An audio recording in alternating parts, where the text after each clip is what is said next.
Hello students, I'm your instructor for Bio 11, Professor Stevens. Welcome to the Canvas page for our course. Actually, this is your dashboard, which has our course and any other courses you're in.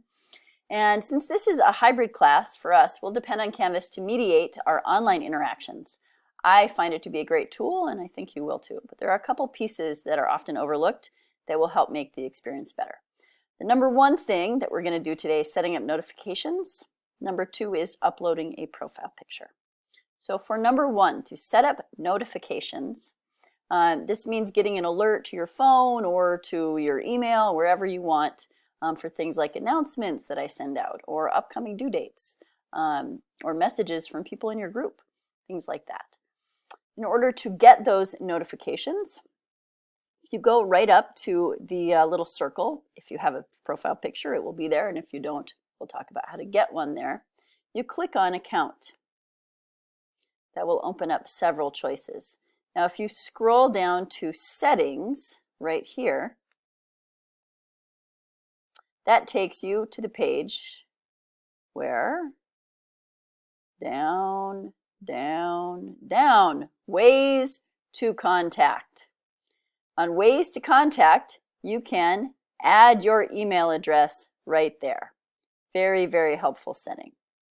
Okay, so you click on that, you enter your email address, and then it also will put a star by the one that you is your preferred or your default email address. So once you have that set up,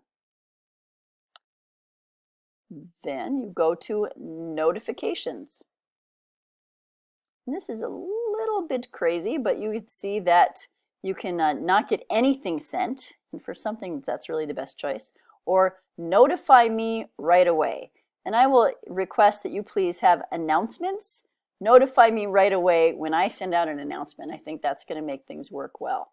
Or submission comments. So if I make a comment on an assignment that you've submitted, you'll know, and then you can go look at it. Okay, so those are helpful.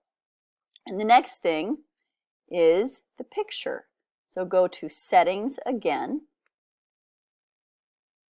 And then you click on the picture, you get that little edit pencil, and you may upload a picture, which is what I did with my picture there. You could take a picture, like using the camera that is on your computer, or you can also create a cartoon version of you. And any of those things is fine, but please do upload a profile picture, so as we interact on Canvas, it's easier for all of us in class to add your face and name to our own memory banks, and then it just makes for a better sense of community. Thanks so much. See you in class.